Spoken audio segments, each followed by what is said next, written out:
The fence post split down the middle the moment Jane Whitmore swung the mallet, sending splinters flying into the hot New Mexico sun. And she knew with a sinking certainty that this was going to be harder than she had ever imagined. Her hands were already blistered raw from 3 days of working alone on this fence, trying to secure her property line before the Johnson cattle trampled what little she had left. The summer of 1878 had been merciless in Silver Reef, and though the small mining town sat tucked in the high desert of southwestern New Mexico territory, the heat felt like walking through fire most days. Jane wiped her forehead with the back of her arm, leaving a streak of dirt across her sun-browned skin, and reached for another post from the pile beside her weathered barn. Thomas had promised her they would build this fence together. He had promised her a lot of things before the mine collapse took him 6 months ago, leaving her with 40 acres of scrubland, a handful of chickens, 2 milk cows, and a determination that burned hotter than the afternoon sun. She was only 24 years old, but she felt ancient some days, like the desert wind had scoured away her youth along with her husband. The next post went in easier, and Jane tamped the dirt around its base with methodical precision. She had learned quickly that widowhood meant learning everything fast or losing everything faster. The fence line stretched before her like an impossible task, at least another 100 yards to go, and she had already been at this for the better part of a week. Her neighbor, Walt Johnson, had made it clear his patience was wearing thin. His cattle kept breaking through the old split-rail fence that had rotted in places, and he seemed to think it was her responsibility to keep them out rather than his responsibility to keep them in. "You need help with that, madam?" Jane startled so badly she dropped the mallet, spinning around to find a man sitting astride a paint horse not 20 feet away. How long had he been watching her? The sun was behind him, making it hard to see his face clearly, but she could make out broad shoulders, a worn brown hat, and the easy posture of someone who spent more time in the saddle than on the ground. "I am managing fine, thank you," Jane said, straightening her spine and trying not to look as exhausted as she felt. Being a widow meant being careful. It meant not appearing vulnerable, not showing weakness, not giving any man in town an excuse to decide she needed taking care of whether she wanted it or not. The rider urged his horse forward a few steps, and now she could see him better. He was young, perhaps late 20s, with dark hair that needed cutting and eyes that were an unusual shade of hazel green. His face was weathered but kind, with laugh lines around those eyes despite the serious expression he wore. He looked like he had been traveling for a while, judging by the dust on his clothes and the bedroll tied behind his saddle. "No offense meant, madam, but that post you just set is going to fall over before the week is out. Ground is too sandy there. You need to dig deeper and set it with rocks." Jane felt her cheeks flush with a mixture of embarrassment and irritation. "I appreciate the advice, but as I said, I am managing." The man swung down from his horse with fluid grace, looping the reins loosely over the saddle horn. The paint seemed well trained enough to ground tie without issue. "Name is Isaac Lewis. I am passing through on my way to Arizona, but I have some time. Fence building is one thing I actually know how to do right." "I did not ask for help, Mr. Lewis." "No, madam, you did not." He walked over to the post she had just set, tested it with one hand, and shook his head. "But you need it all the same. How much more you got to build?" Jane wanted to tell him to get back on his horse and keep riding to Arizona or wherever else he was headed. She wanted to tell him she did not need some stranger stopping by out of pity, or, worse, out of some misguided notion that a widow woman was easy prey. But the truth was sitting heavy in her chest like a stone. She needed help. She needed it desperately, and pride was not going to build this fence any faster. "To that juniper tree over there," she said finally, pointing to a gnarled tree about 150 feet away. "Then it turns and goes another 100 feet to meet the arroyo." Isaac Lewis nodded, studying the terrain with an experienced eye. "That is a fair amount of work. You've been doing this alone. My husband died 6 months ago. Mine collapse." Something shifted in his expression, a softening around the eyes. "I am sorry for your loss. What is your name, madam?" "Jane Whitmore." "Well, Mrs. Whitmore, if you will let me, I would be glad to help you finish this fence. No payment expected, no strings attached. Just seemed like the right thing to do, seeing as I have the time and the know-how." Jane studied him for a long moment, trying to read his intentions. His eyes were steady, honest, with none of the calculation she had learned to recognize in men who saw her as an opportunity. His clothes were worn but clean, his hands calloused from honest work, and something about the way he stood there, patient and calm, made her think he was genuine.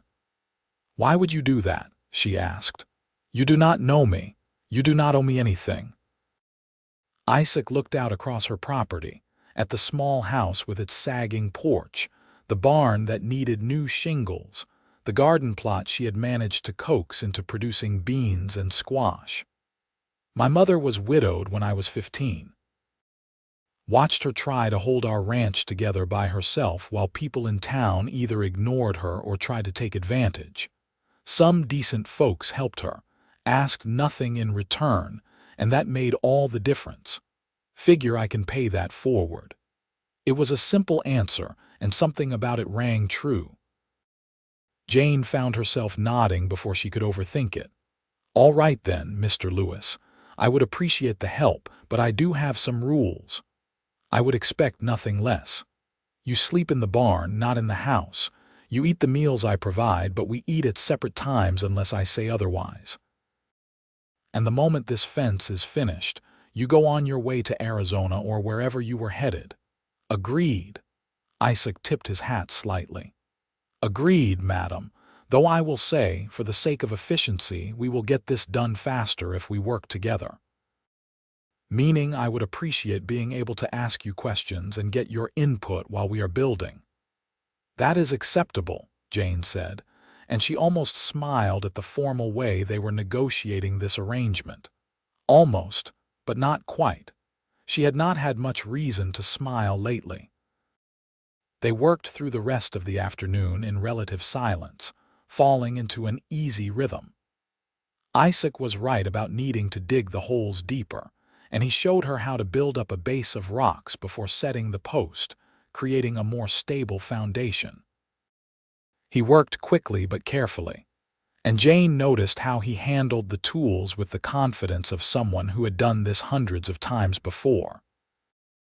By the time the sun started sinking toward the horizon, painting the desert sky in shades of orange and purple, they had made more progress than Jane had managed in the previous 3 days combined. Her back ached and her hands throbbed, but it was the good kind of exhaustion that came from productive work.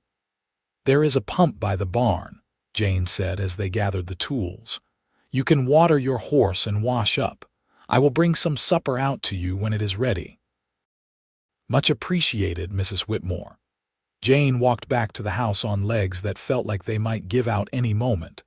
Inside, the familiar loneliness wrapped around her like a shroud. The house was too quiet, too empty, with only her footsteps echoing on the worn wooden floors. She had lived here with Thomas for 3 years, and sometimes she still expected to hear his voice calling out a greeting when she came inside. She prepared a simple meal of beans, cornbread, and some of the dried venison she had been rationing. As she cooked, she found herself thinking about Isaac Lewis. He had worked hard all afternoon without complaint, had not tried to make unwanted conversation or give her inappropriate looks, had simply done the work and done it well. It made her cautiously hopeful that maybe, just maybe, he was exactly what he appeared to be. A decent man doing a kind thing. She fixed 2 plates, putting the larger portion on the one she would take to the barn. It seemed only fair, considering how much work he had done. When she pushed open the barn door, she found him brushing down his paint horse with long, gentle strokes, murmuring to the animal in low tones. He had removed his hat, and his dark hair was damp from washing up at the pump. "Supper," Jane announced, and he turned with a smile that transformed his face entirely. "That smells like heaven, madam. Thank you." She set the plate on an old barrel that served as a makeshift table and turned to leave, but something made her pause. "Your horse is beautiful. What is her name?" "Juniper. Found her as a yearling in a canyon full of juniper trees, half-starved and alone. Nursed her back to health, and she has been my companion ever since." "How long have you been traveling?" "About 3 months now. Left Colorado after the ranch. I was working for sold out to a bigger operation. Figured I would head west, see what opportunities might be waiting." Jane nodded. It was a common enough story in these parts.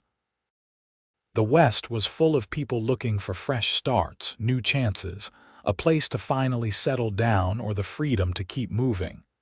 "Well, thank you again for your help today. I will see you in the morning." "Good night, Mrs. Whitmore." Back in the house, Jane ate her own meal at the small kitchen table, the same table where she and Thomas had shared hundreds of dinners. She wondered what Thomas would think of her accepting help from a stranger, then decided he would probably be glad. Thomas had been practical, not prone to jealousy or possessiveness. He would want her to finish the fence to keep the property secure, to do whatever was necessary to survive. That night, she lay in bed staring at the ceiling, listening to the sounds of the desert night. An owl hooted somewhere nearby, and the wind rattled the shutters with persistent fingers. She thought about Isaac Lewis sleeping in her barn and realized she felt a little less alone than she had in months. It was not a comfortable feeling, that realization. It felt like a betrayal somehow, like admitting she needed help was the same as admitting defeat. But she was tired of being defeated. Tired of feeling like the world was conspiring to grind her down into dust.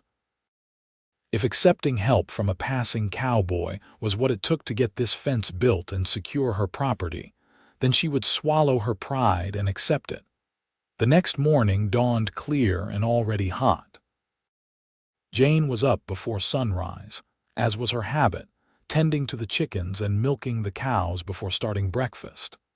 She made extra biscuits and gravy, fried up some eggs, and carried a generous portion out to the barn.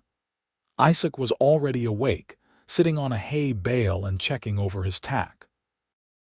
He looked up when she entered, and again she was struck by how those unusual hazel eyes seemed to catch the morning light.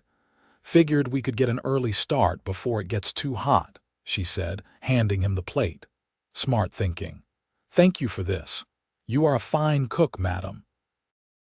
They ate quickly and were out working on the fence line by the time the sun cleared the eastern mountains.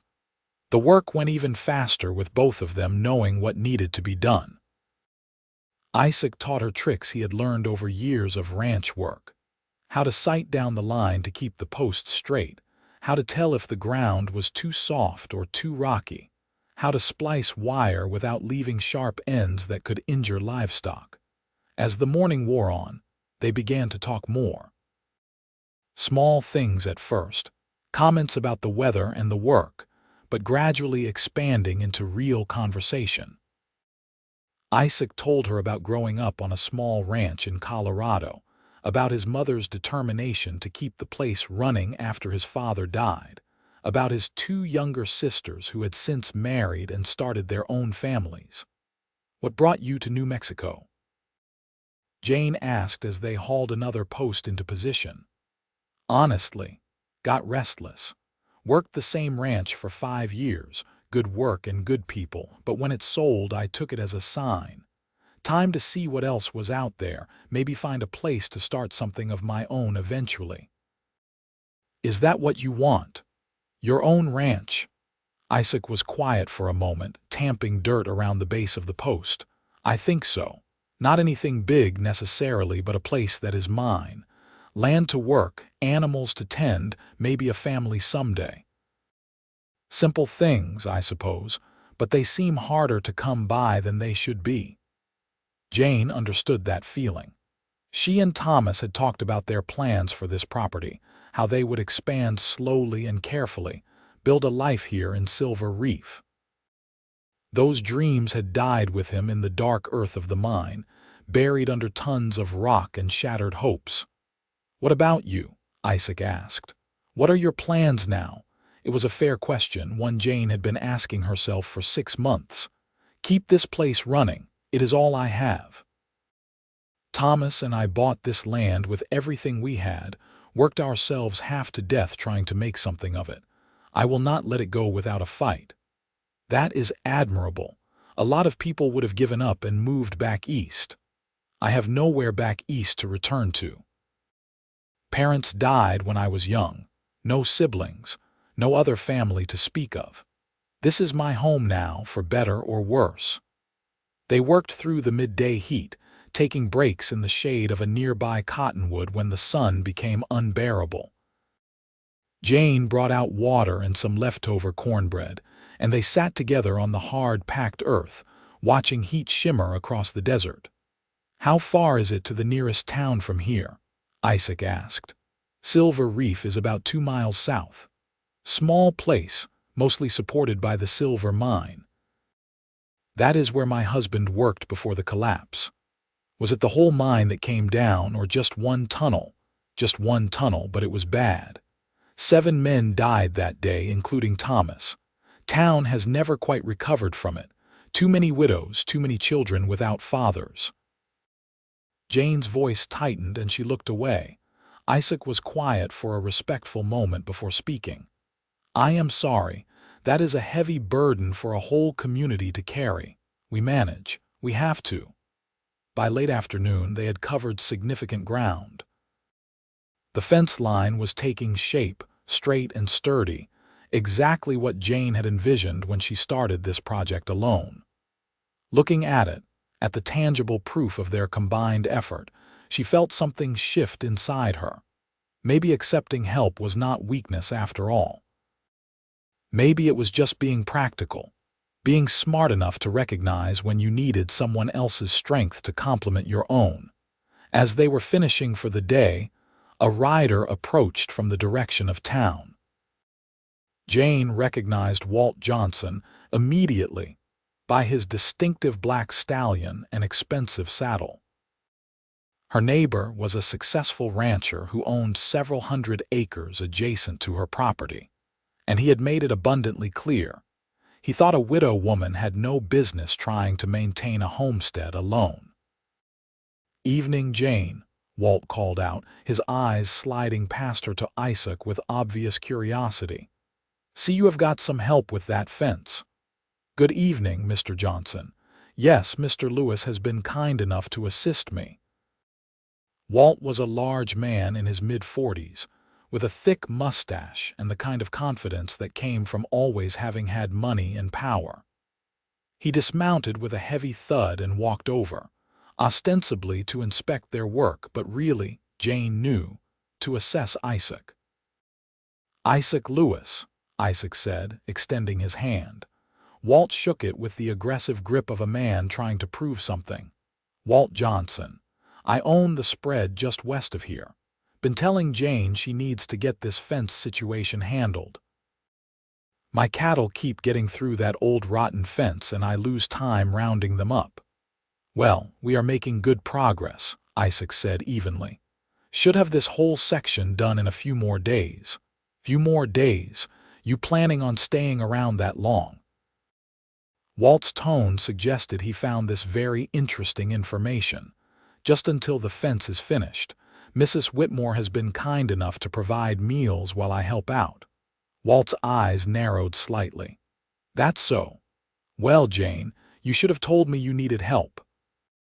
I could have sent some of my men over." Jane kept her voice calm despite the irritation rising in her chest. I appreciate that, Mr. Johnson, but as you can see, I have the situation handled. Just seems odd is all, a strange man staying on your property. People talk, you know. Then people should find something more interesting to occupy their time, Jane said firmly. Was there something specific you needed, or are you just out for an evening ride? Walt looked like he wanted to say more, but something in Jane's expression must have convinced him otherwise. Just being neighborly. You need anything, you let me know. I take care of my neighbors. He mounted his horse with another heavy thud and rode off, kicking up dust as he went. Jane watched him go with a tight jaw. Old friend of yours? Isaac asked mildly. Hardly. He has been trying to buy this property since before Thomas died. Made me an offer at the funeral, if you can believe that. Some people have no shame. He seems like the type who is used to getting what he wants. Well, he will not be getting my land. I would rather eat dust and die of thirst than sell to that man. Isaac smiled at her vehemence. Glad to hear you have got some fight in you, Mrs. Whitmore. You are going to need it out here. They worked for another hour before calling it a day. The fence was more than half finished now, and Jane felt a genuine sense of accomplishment. With Isaac's help, this impossible task had become merely difficult, and difficult she could handle. Over supper that evening, which Jane had impulsively invited Isaac to share with her at the kitchen table, they talked more freely. Jane found herself enjoying the conversation, the simple pleasure of having another voice in the house besides her own. Isaac was well-read despite limited formal education, and he had a dry sense of humor that caught her off guard more than once. My mother always said I was born asking questions, Isaac said, helping himself to seconds of the stew Jane had made. Drove my teachers crazy when I actually went to school, which was not often. Too much work to be done on the ranch. I was lucky enough to have a few years of proper schooling, Jane said. My parents believed education was important, even for girls. Of course, they died when I was 16, and that was the end of that. Went to work as a seamstress until I met Thomas. How did you two meet? Jane smiled at the memory. Church social. He was new in town, working at the mine, and he asked me to dance. Stepped on my feet at least a dozen times, apologized so profusely I could not help but laugh. We were married 6 months later. Sounds like he was a good man. He was. Not perfect, but good, kind. He had plans for this place, dreams about what we could build together. Sometimes I think I am trying to finish this fence as much for him as for myself. Isaac reached across the table and briefly touched her hand, a gesture of comfort that was gone almost before it registered. Then we will make sure it is done right. A fitting tribute. That night, Jane lay in bed and replayed the day in her mind. She thought about Isaac's steady presence, his easy competence, the way he treated her as an equal rather than a helpless woman in need of rescue. She thought about the brief touch of his hand and the warmth it had sparked in her chest, and then felt immediately guilty for thinking about another man that way. But Thomas was dead. 6 months dead and buried in the Silver Reef Cemetery. At what point was she allowed to acknowledge that she was lonely? That having Isaac around made the house feel less empty and the work feel less impossible? At what point could she admit that his smile did something strange to her heartbeat? These thoughts kept her awake long into the night, wrestling with her own complicated feelings. The next 3 days fell into a comfortable pattern. They worked on the fence from early morning until the heat became unbearable, broke for lunch in the shade, then worked again until evening. They talked while they worked, sharing stories and opinions, debating everything from the best way to train a horse to whether the railroad expansion was good or bad for small ranchers. Jane learned that Isaac had a gift with animals, that he could read weather signs like most people read books, that he had once won a rodeo competition in Denver, and used the prize money to buy his mother a new stove. Isaac learned that Jane could shoot better than most men, that she had a talent for growing things in unlikely soil, that she sang to herself when she thought no one was listening. The fence grew steadily longer, the posts standing straight and true, the wire strung tight and even. They were approaching the end of the property line, nearing the juniper tree that marked the corner where the fence would turn. Jane found herself working slower, finding excuses to take longer breaks, anything to stretch out the time before the job was finished and Isaac would leave. On the evening of the fourth day, as they were gathering tools in the fading light, Jane finally voiced the question that had been building inside her. "What is waiting for you in Arizona?" Isaac looked up from coiling the wire. "Nothing specific. Heard there might be ranch work available, thought I would look into it. Why do you ask?" "Just curious. You have been here almost a week and you have not mentioned being in a hurry to move on." "That is because I am not." He set down the wire and walked closer. "Truth is, Jane, I have been thinking. You have got 40 acres here, good land despite the challenges. You have got plans and determination. What you do not have is enough hands to make those plans reality." Jane's heart started beating faster. "What are you saying?" "I am saying maybe I found what I was looking for and it was not in Arizona at all. You need help keeping this place running. I need a place to settle down and work towards something. Seems like we could help each other. You want to stay here, if you would have me. Not as charity and not as some man swooping in to rescue you. As partners. You know this land and what it needs. I know ranching and how to make a small operation profitable. Together, we might actually make something of this place." Jane did not know what to say.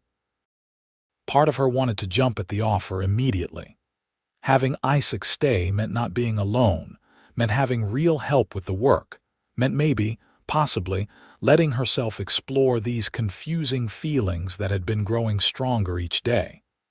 But another part of her was terrified. What would people say? What would Walt Johnson and the other neighbors think? What would it mean for her future, tying herself to another person's dreams and plans?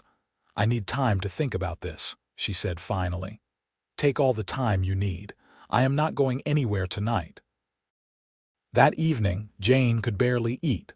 Her mind was spinning with possibilities and fears. She trusted Isaac, trusted him more than she had trusted anyone since Thomas died. But trust and partnership were different things. And if she was honest with herself, what she was feeling was not just about the practical benefits of having help with the ranch. She was attracted to him. Maybe more than attracted. Maybe falling in love, though that thought scared her more than anything. She was only 24 years old.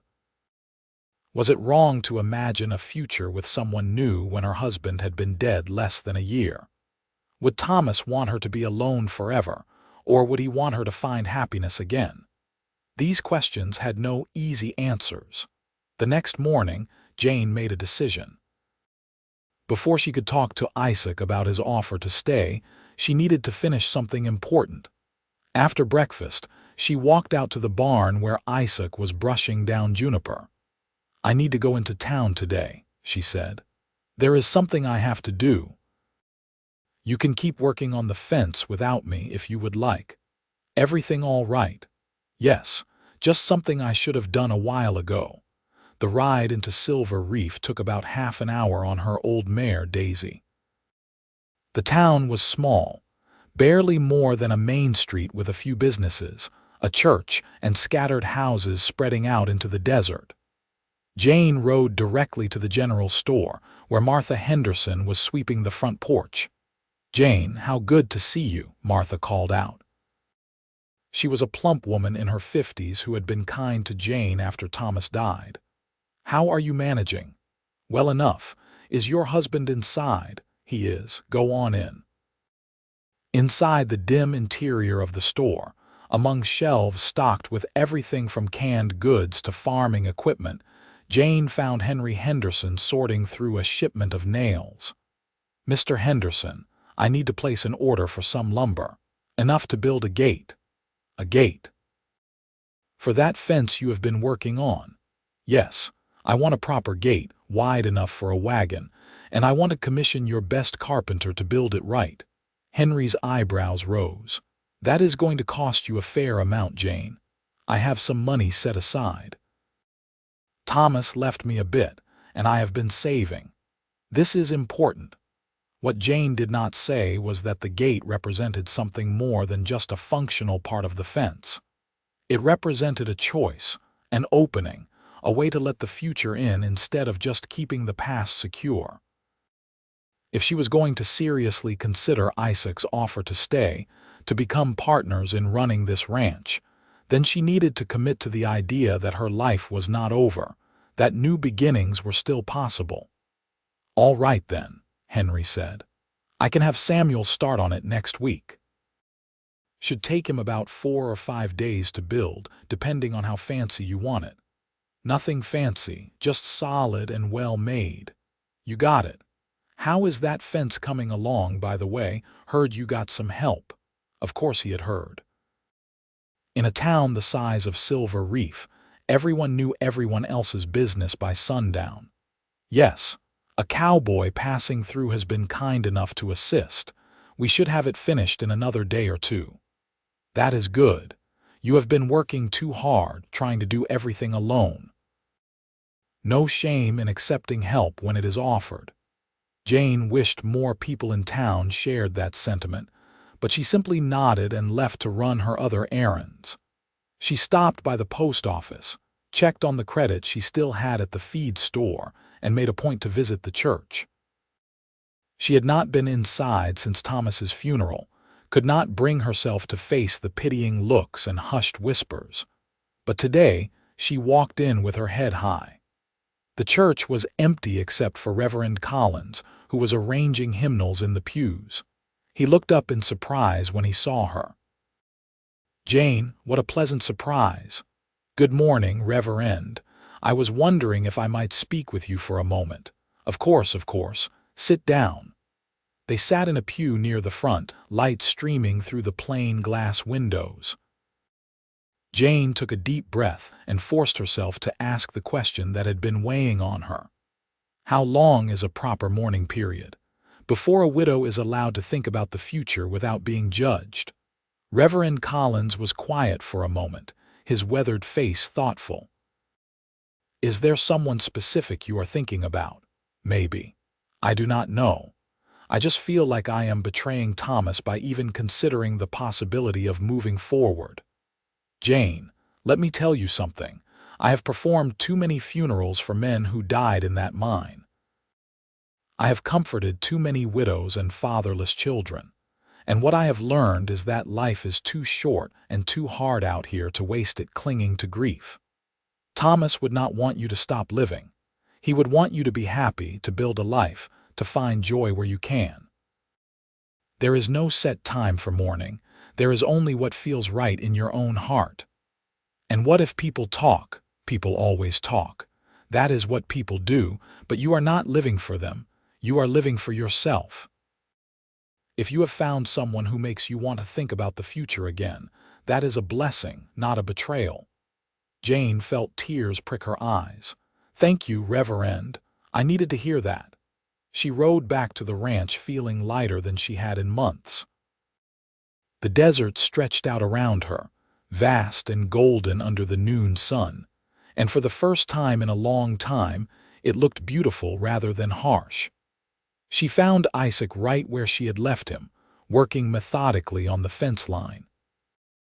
He looked up when he heard Daisy's hooves and walked over to meet her. "Everything all right in town?" Jane dismounted and stood facing him, gathering her courage. "I have been thinking about your offer, about you staying on as a partner. And I think we should try it.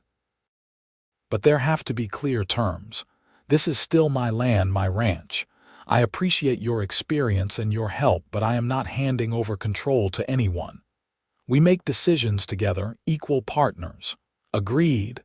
Isaac's face broke into that transformative smile. Agreed. I would not have it any other way. And I ordered lumber for a gate, a proper gate, wide enough for wagons. If we are going to do this right, we need more than just a fence. We need to build something that lasts. A gate, Isaac said softly, and something in his expression told her he understood what she was really saying. This was not just about the ranch. This was about opening herself up to possibilities, to the future, to him. They finished the fence line by late afternoon the next day. The final post went in straight and solid, and when Isaac strung the last section of wire, Jane felt a swell of accomplishment so strong it nearly brought tears to her eyes. They had done it. What had seemed impossible just a week ago was now reality. A complete fence line securing her property, built to last. "We should celebrate," Isaac said, testing the tension on the wire one last time. "This is worth marking." "I am not sure I remember how to celebrate," Jane admitted. "It has been a while." "Well, let us start simple. How about you teach me how to make that cornbread I have been enjoying all week, and I will teach you the terrible song my trail crew used to sing around the campfire. It will be an even trade." Jane laughed, and the sound surprised her. When had she last laughed like that, free and genuine? "That sounds perfect." They walked back to the house together as the sun began its descent, painting the sky in shades of coral and gold. Inside, Jane showed Isaac how to mix the cornbread batter, measuring out cornmeal and buttermilk while he watched with exaggerated concentration. "You have to feel when the consistency is right," she explained. "Too wet and it will not set properly. Too dry and it will crumble. So it is an art, not a science." "Exactly." While the cornbread baked, filling the kitchen with its warm smell, Isaac taught her the promised song. It was indeed terrible, a ridiculous ballad about a cowboy whose horse ran off with his sweetheart, leaving him to walk across Texas alone. Jane laughed so hard her sides hurt, and Isaac's eyes crinkled with pleasure at making her laugh. They ate dinner together at the kitchen table, no longer maintaining the pretense of eating separately. The cornbread was perfect, if Jane did say so herself, and she had made a simple but hearty stew to go with it. The conversation flowed easily now, without any of the careful guardedness that had marked their first interactions. "Tell me about your plan for this place," Isaac said. "If you could do anything, make this ranch into anything you wanted, what would that look like?" Jane considered the question. "I would want more cattle, definitely. Right now I only have the 2 milk cows, but with proper grazing land and water access, we could support a small herd. 20 or 30 head, maybe. Enough to sell beef each year for steady income. And I would like to expand the garden, maybe build a greenhouse so we could grow vegetables year-round. There is water if you know where to find it. Thomas and I found a good spot for a well before he died. And I think we could raise horses. Good horses are always in demand, and I have a feeling you know something about horse training." "I do," Isaac confirmed. "That is actually a solid plan. Diversified income, playing to the strengths of the land and your own skills. It would take time to build up, but it is definitely possible. What about you? What do you want?" Isaac was quiet for a moment, turning his coffee cup in his hands. "Honestly, I want what I told you before. A place to belong, work that matters, maybe a family someday. I have been drifting for a long time and I am tired of it. I want to put down roots, build something permanent. And I think maybe I want to do that here with you." The air between them suddenly felt charged with possibility. Jane's heart was racing, and she knew they were approaching a moment that would change everything. "Isaac, I need to be honest with you about something. All right. I think what I am feeling about you staying is not just about the ranch. It is not just about needing help or wanting a business partner. I have feelings for you, and I do not know what to do with that. It has only been 6 months since Thomas died, and I feel guilty even admitting this, but I cannot pretend it is not true." Isaac reached across the table and took her hand, his calloused palm warm against hers. "I have feelings for you too, Jane. Have had them since about the second day, if I am being honest. You are strong and smart and determined, and you do not give up even when everything is hard. That is incredibly attractive. But I also know you need time. I am not expecting anything or pushing for anything. I am just glad you are being honest with me." "What do we do with this?" Jane asked, her voice barely above a whisper. "We take it slow. We keep working together, getting to know each other, building this ranch. We let whatever is between us develop naturally without forcing it. And when you are ready, if you are ever ready, we figure out what comes next." It was such a reasonable, respectful answer that Jane felt something in her chest loosen. Here was a man who was not trying to rush her or pressure her, who was willing to wait and let her set the pace. That alone made her trust him more than all the pretty words in the world could have. "Thank you," she said, "for understanding, for being patient. It is easy to be patient when something is worth waiting for." Over the following weeks, they settled into a new routine.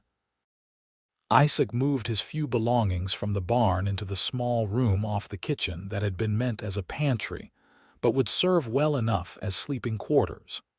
They worked together every day, tackling the endless tasks required to keep a ranch running and preparing for future expansion. They rode out to check the fence line regularly, making sure it was holding up under the pressure of Walt Johnson's cattle pushing against it from the other side. They worked on the old barn, replacing rotten boards and patching holes in the roof. They planned where to dig the well, how to route water to different parts of the property, what sections of land would be best for grazing. Samuel, the carpenter, delivered the gate 3 weeks after Jane had placed the order. It was beautiful, solid oak with iron hinges, wide enough to accommodate a wagon just as she had requested. Isaac helped install it at the main entrance to the property, and when they swung it open for the first time, Jane felt like she was literally opening a door to a new chapter of her life. "It is perfect," she said, running her hand along the smooth wood. "It is exactly what this place needed," Isaac agreed. "A proper entrance makes it feel more established, more permanent." That was the idea. As summer faded into fall, the desert landscape transformed. The brutal heat softened into warm days and cool nights. The cottonwoods along the arroyo turned golden, and the air smelled different, cleaner somehow. Jane found herself smiling more, laughing easier, feeling like herself again after months of just going through the motions of living.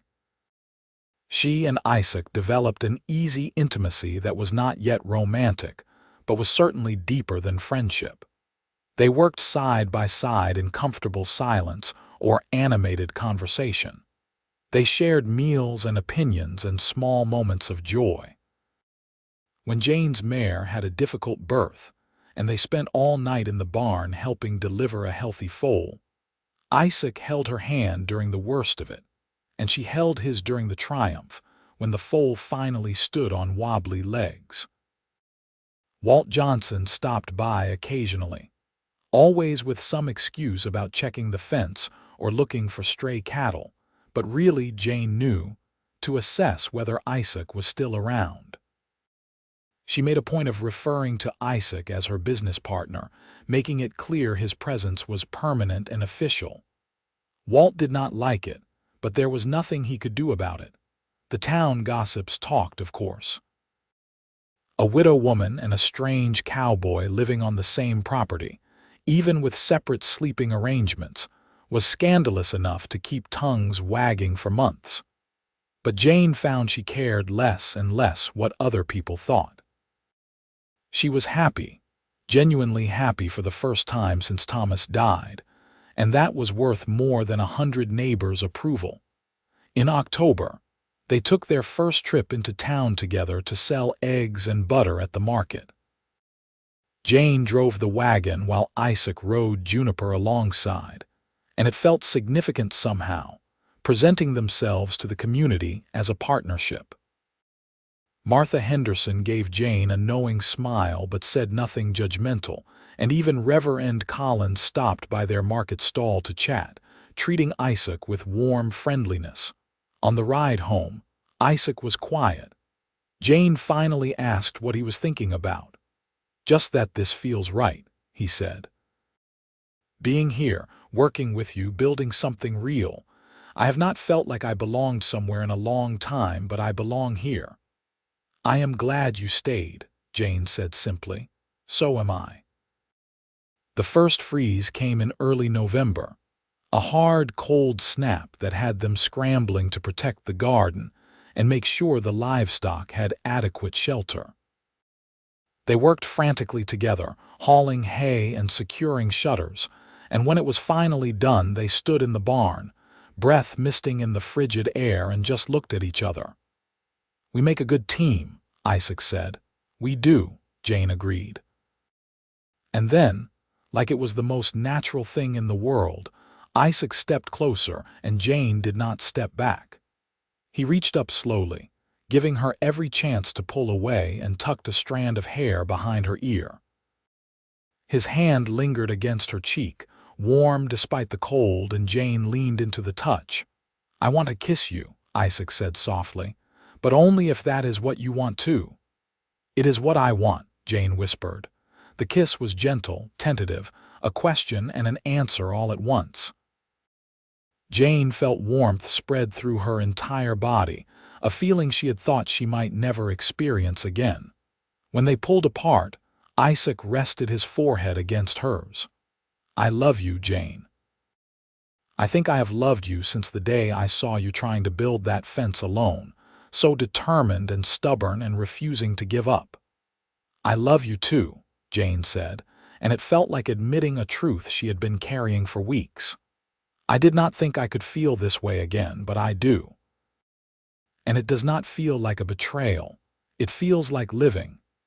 They stood in the cold barn, holding each other, and Jane felt like she had finally come home to herself. Thomas would always be part of her history, part of what had shaped her, but Isaac was her future. And the future, for the first time in a long time, looked bright. They talked late into the night, sitting at the kitchen table with cups of coffee, making plans and sharing dreams. Isaac wanted to marry her properly, when she was ready, with Reverend Collins performing the ceremony and the whole town invited if she wanted. Jane wanted to wait until spring, wanted to give herself a full year of widowhood before remarrying, more to satisfy her own sense of propriety than anyone else's expectations. "Spring sounds perfect," Isaac said. "Gives us time to finish preparing for the ranch expansion, to really solidify our plans. And honestly, I am in no rush. I already know I want to spend my life with you. A few more months of waiting will not change that." Christmas came, and Jane insisted on making it special. She had not celebrated the previous year, too lost in grief to see any point in festivities.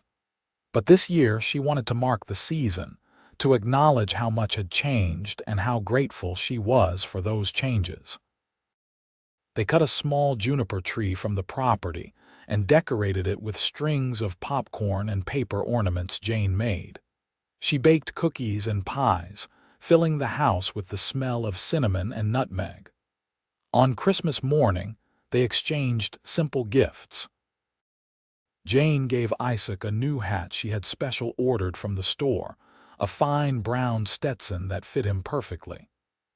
Isaac gave her a necklace he had made himself, a small silver pendant shaped like a gate, hanging on a delicate chain.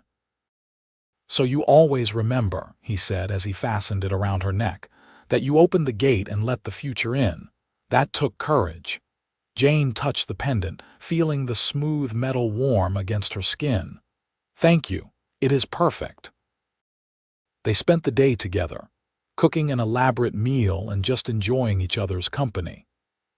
When evening came and they sat by the fire, Jane rested her head on Isaac's shoulder and thought about how different this Christmas was from the last one.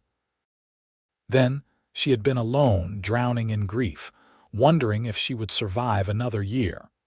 Now she was loved and happy and full of hope.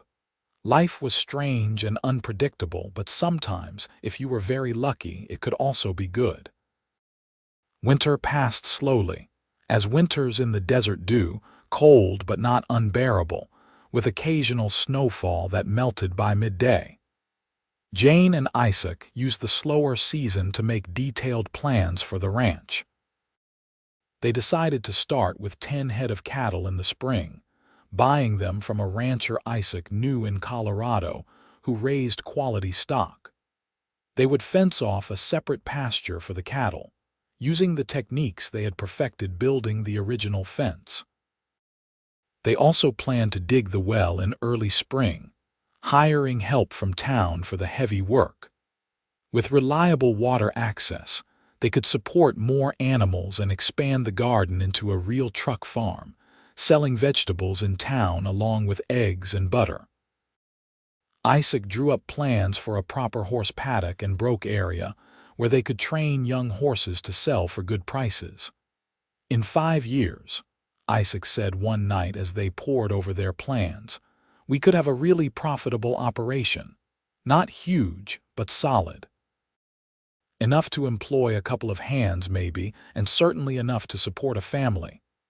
A family, Jane repeated softly. She was 25 now, Isaac was 28, and it was not unreasonable to think about children. The thought both thrilled and terrified her.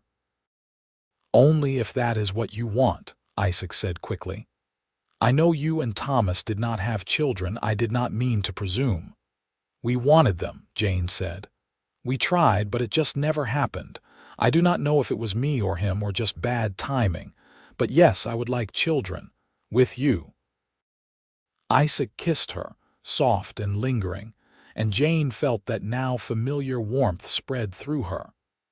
They had been careful about physical intimacy, never crossing the line into impropriety, but it was getting harder to maintain that restraint.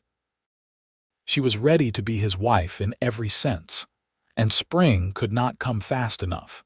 In February, they rode into town together to speak with Reverend Collins about performing a wedding ceremony in April. The Reverend was delighted, assuring them he would be honored to marry them. They decided on a simple ceremony, just a few close friends and neighbors, nothing elaborate. Though I expect Martha Henderson will insist on organizing a reception, the Reverend said with a smile. That woman loves any excuse to bake. That sounds perfect, Jane said. I want our friends to be part of this, to celebrate with us. As they left the church, they ran into Walt Johnson on the street. He looked at them together, at the way Isaac's hand rested naturally on Jane's back, and his expression soured. Heard you two are getting hitched, he said without preamble. That was fast. It has been nearly a year since Thomas died, Jane said coolly, and my choices are none of your concern, Mr. Johnson. Just saying people are going to talk. Widow rushing into another marriage with some drifter who showed up out of nowhere. Isaac tensed beside her, but Jane put a restraining hand on his arm. Let them talk. I am marrying a good man who helped me when I needed it and who I happen to love very much. Anyone who has a problem with that can take it up with me directly. Walt opened his mouth to respond, then seemed to think better of it. He tipped his hat grudgingly and walked away. Isaac waited until he was out of earshot before speaking. Does that bother you, what he said about people talking? Not even a little bit. He is just angry because he wanted my land and now he knows he will never get it. Let him stew. Spring arrived with a rush of green across the desert. Wildflowers bloomed in impossible profusion, painting the landscape in purples and yellows and reds. The mild weather meant they could start work on the well, and Isaac hired 3 men from town to help with the digging. It took 2 weeks of hard labor, but they hit water at 40 feet, good clean water that flowed steadily when they installed the pump. "This changes everything," Isaac said, working the pump handle and watching water splash into the trough.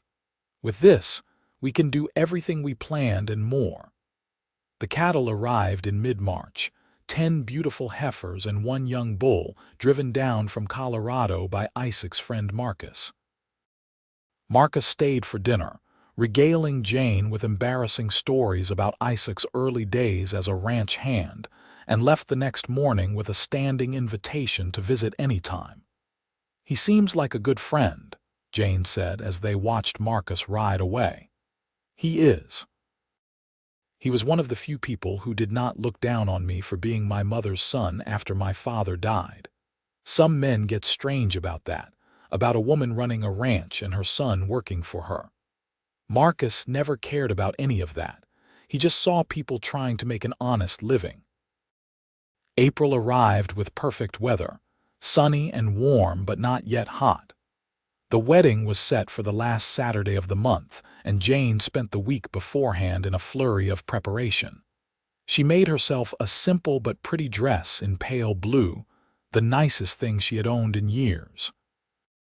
Martha Henderson, true to form, organized a reception to be held at the church hall, recruiting half the women in town to help with cooking and decorating. On the morning of the wedding, Jane woke early in the bed she had once shared with Thomas. She sat by the window, watching the sun rise over the desert, and thought about the journey that had brought her to this day. She had lost so much, survived so much, and somehow found love again when she had thought that chapter of her life was closed forever. "Thank you," she whispered, whether to Thomas or God or the universe itself she was not sure. "Thank you for bringing him to me." The ceremony was simple and beautiful. Jane walked herself down the aisle of the small church, needing no one to give her away because she belonged to herself first. Isaac stood waiting for her at the altar, looking impossibly handsome in his new suit, his face lit with joy when he saw her. Reverend Collins performed the ceremony with warmth and grace, speaking about second chances and new beginnings. When it came time for vows, Isaac spoke clearly and firmly. "Jane, I promise to be your partner in all things, to respect your strength and support you in your challenges. I promise to work beside you to build the life we have planned, and to love you faithfully for all my days." Jane felt tears in her eyes as she responded. "Isaac, I promise to be your partner and your equal, to share in the work and the rewards of the life we are building. I promise to love you with my whole heart, and to be grateful every day that you stopped to help a widow build a fence." There was gentle laughter at that, and then Reverend Collins pronounced them husband and wife. Isaac kissed her softly, sweetly, and the small congregation applauded. Jane looked out at the gathered friends and neighbors, at Martha Henderson beaming from the front row, at the few ranch hands Isaac had become friendly with, at the simple community that had become her home, and felt overwhelmingly grateful. The reception was lovely, full of good food and better company. People danced to fiddle music played by one of the miners and toasted the happy couple with cider and spirits. Even Walt Johnson showed up, if only briefly, offering stiff congratulations before leaving early. Jane did not care. She was too happy to let his disapproval touch her. As evening fell and the party began to wind down, Isaac pulled Jane outside into the cool desert night. The stars were breathtaking, spread across the sky in thick swaths of light. "Ready to go home, Mrs. Lewis?" he asked. "Mrs. Lewis," Jane repeated, trying out the name. "That will take some getting used to, but yes, I am ready to go home." They rode back to the ranch together, Juniper and Daisy side by side, and when they arrived, Isaac swept Jane off her horse and carried her over the threshold of the house. She laughed at the traditional gesture, but she loved it too, loved feeling cherished and celebrated. That night in the bed they would share from now on, Isaac made love to her with tenderness and patience, and Jane felt like she was finally whole again. Not because she needed a man to complete her, but because she had found someone who truly saw her, valued her, and chose to build a life alongside her as an equal. The months that followed were full of hard work and quiet joy. They settled into married life with surprising ease, their friendship and partnership providing a solid foundation for the romantic aspects of their relationship. The ranch prospered under their combined efforts. The cattle thrived on the good grazing land, the garden produced abundantly with reliable water access, and they sold their first trained horse in July for a price that made all the hard work worthwhile. In late August, Jane realized she had missed her monthly courses. At first she told herself it was stress or the heat or any number of other explanations, but when another month passed and she started feeling nauseated in the mornings, she had to accept the truth. She was pregnant. She told Isaac on a September evening as they sat on the porch watching the sunset. He had been talking about plans to expand the cattle herd next spring, and she waited for a pause in his monologue before speaking. "Isaac, I have something to tell you." He turned to her, immediately attentive. "What is it?" "I am pregnant. We are going to have a baby." For a moment he just stared at her, and Jane felt a flutter of nervousness. Then his face broke into the widest smile she had ever seen, and he pulled her into his arms, holding her carefully like she might break. "Truly. We are really going to have a baby, truly. I think I am about 2 months along, maybe a bit more, which means we will be parents sometime in late March or early April." Isaac kissed her, then dropped to his knees and kissed her still flat belly, making Jane laugh and cry at the same time. "I love you so much," he said. "Both of you. I am going to be a father. I cannot believe it. Believe it. You better start thinking about how we are going to manage ranch work with an infant around." They spent the evening making new plans, adjusting their existing plans, talking about everything from baby names to how to child-proof the house. Isaac was adamant that Jane not overwork herself, and Jane was equally adamant that pregnancy was not an illness, and she was perfectly capable of continuing to work. "We will compromise," she said firmly. "I will not do heavy lifting or anything dangerous, but I am not going to sit around for 7 months doing nothing. That would drive me crazy." "Fair enough, but you have to promise to tell me if you need to rest or if something does not feel right." "I promise." The pregnancy progressed smoothly. Jane continued to work on the ranch, though she let Isaac take over the heavier tasks. She felt good, energetic despite the occasional morning sickness, and she found herself constantly marveling at the changes in her body.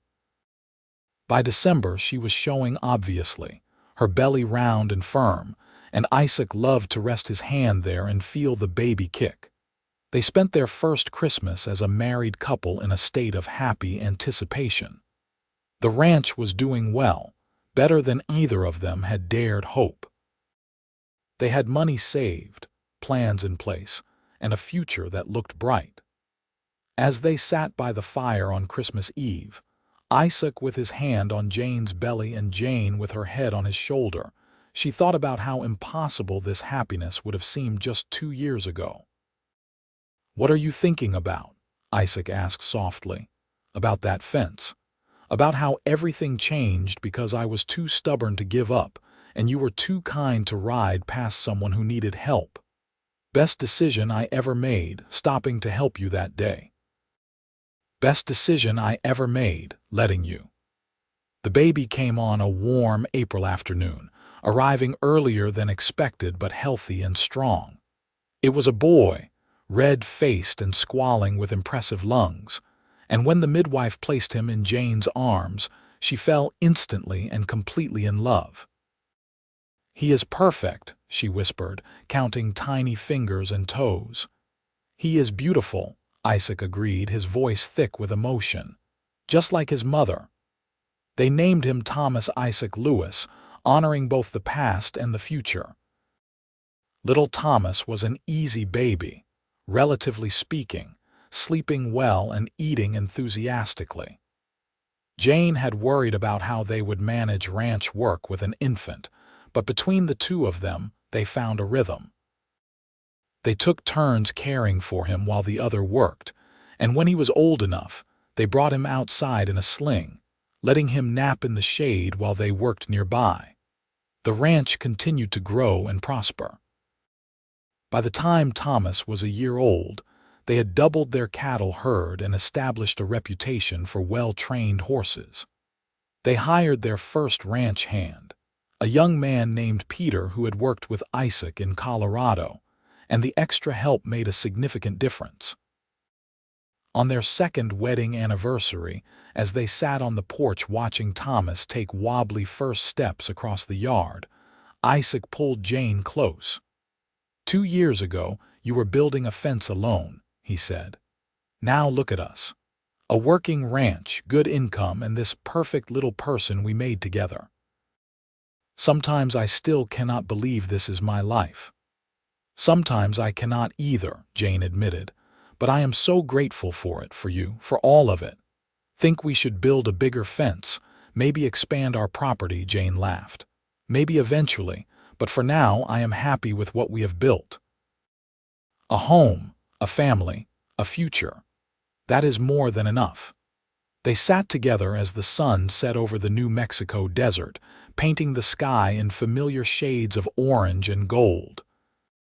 In the distance, the fence they had built together stood strong and true, a testament to determination and partnership, and the way help offered at the right moment could change everything. Years passed, and the ranch thrived beyond their initial dreams. They expanded their property after all, buying the adjacent 40 acres when it came up for sale. They built a new, larger house, keeping the original as a bunkhouse for the ranch hands they now employed.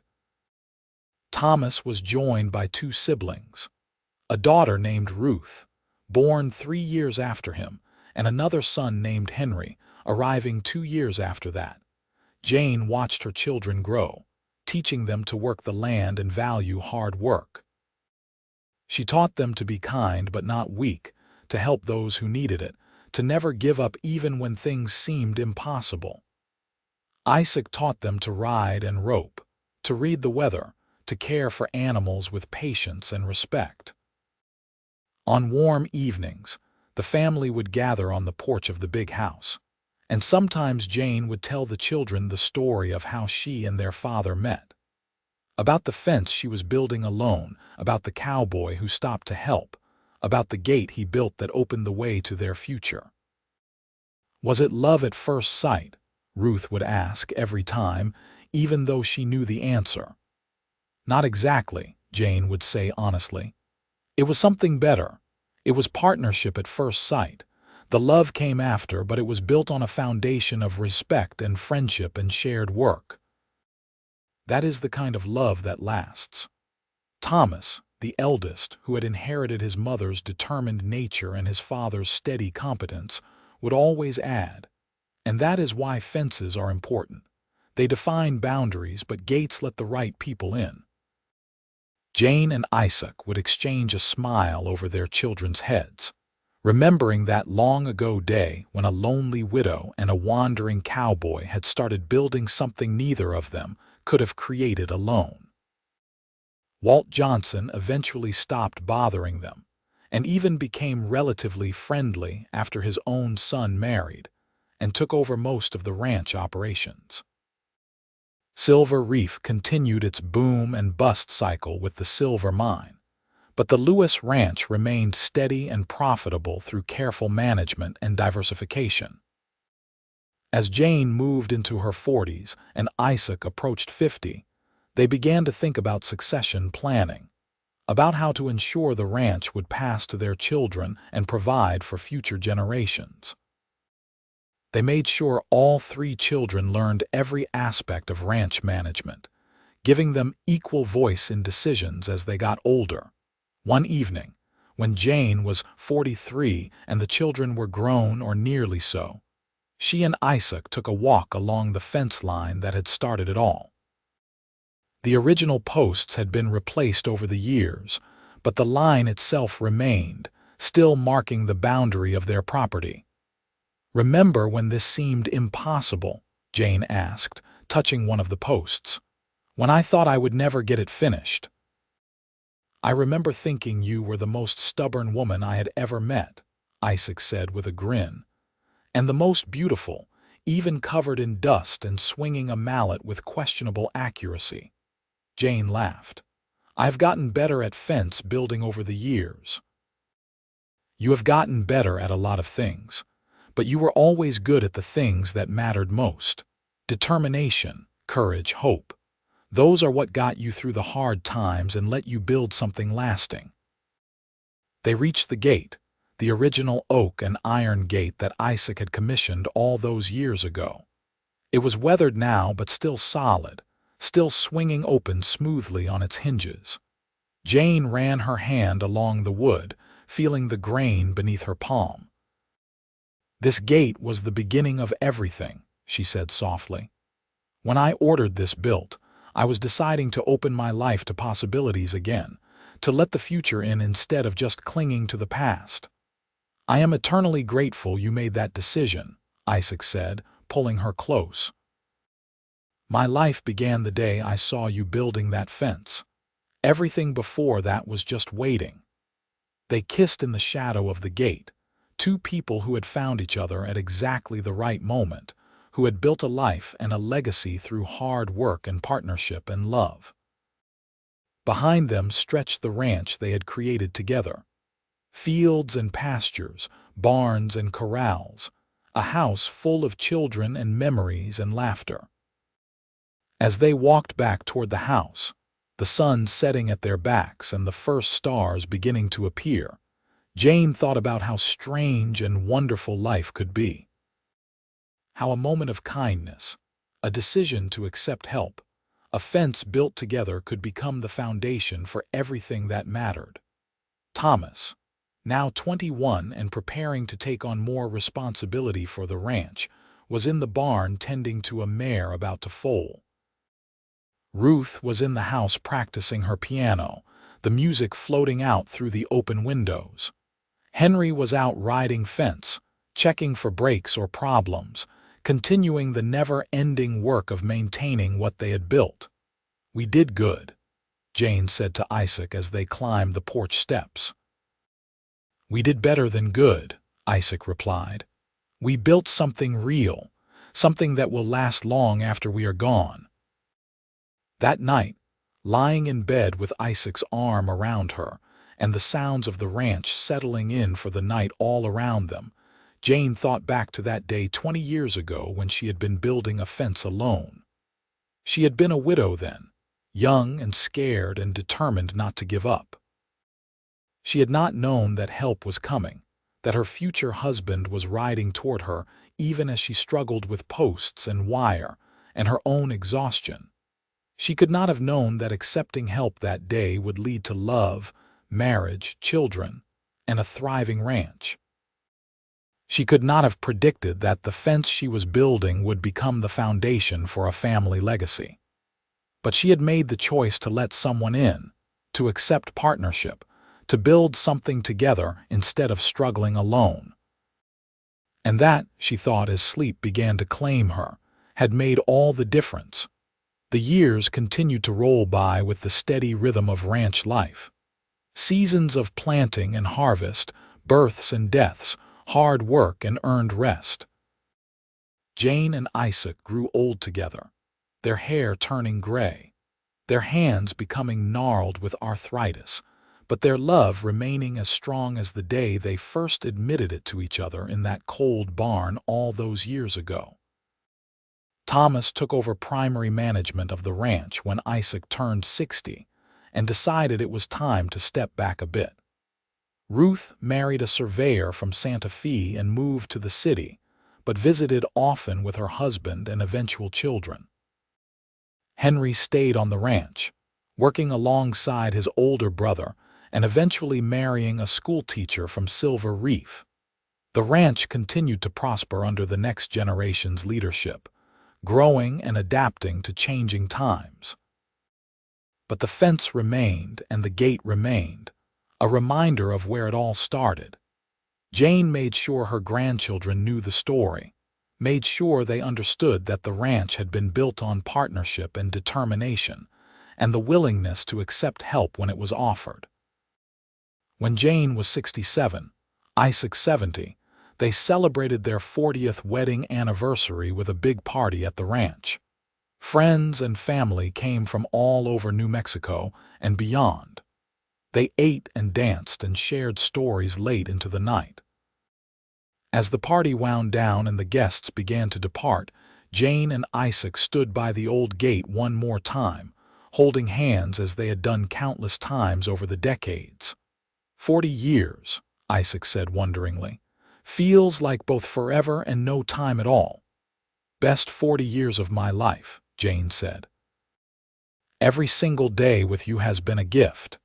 Even the hard days, the drought years and the winter we lost half the herd, even those, maybe especially those, it is easy to love someone during the good times. The real test is whether you can work together through the bad times, whether you stay partners when everything is difficult. We always did. Isaac lifted her hand to his lips and kissed it gently. We always will. They lived another good decade together, seeing their grandchildren grow, watching the ranch continue to thrive, enjoying the quiet satisfaction of a life well lived. When Isaac died peacefully in his sleep at age 80, Jane grieved but did not fall apart. She had loved two good men in her life, had been blessed beyond measure, and she knew how to carry grief without letting it destroy her. She lived another 5 years after Isaac's death, spending her time with family, tending her garden, and sitting on the porch in the evenings watching the sun set over the land they had built together. When she died at age 82, surrounded by children and grandchildren who loved her deeply, her last words were about the fence. Gates are important, she whispered to Thomas, who was holding her hand. They let the right people in. Do not ever forget that. They buried her next to Isaac in the family plot on the ranch, not far from the fence line that had started it all. The gate remained, still solid after all those years, still marking the entrance to the Lewis Ranch. Thomas made sure it was maintained perfectly, replacing boards when needed, but keeping the original design intact. Years later, Thomas would tell his own grandchildren about how his mother had been building a fence alone, how his father had stopped to help, how that moment of kindness had grown into a love story that shaped generations. He would take them to the gate, let them swing on it, and tell them that sometimes the best things in life come from accepting help when you need it and offering help when others need you. The ranch continued through the generations, always in the Lewis family, always maintained with the same dedication and partnership that Jane and Isaac had exemplified. The fence was rebuilt many times over the decades and centuries, but the gate remained, carefully preserved as a family heirloom and historical artifact. And on warm New Mexico evenings, when the sun painted the desert in shades of gold and the wind whispered through the juniper trees, it was easy to imagine two figures standing by that gate, a determined young widow and a kind cowboy, building something together that would last far beyond their own lives, a legacy of love and partnership and the courage to let the future in.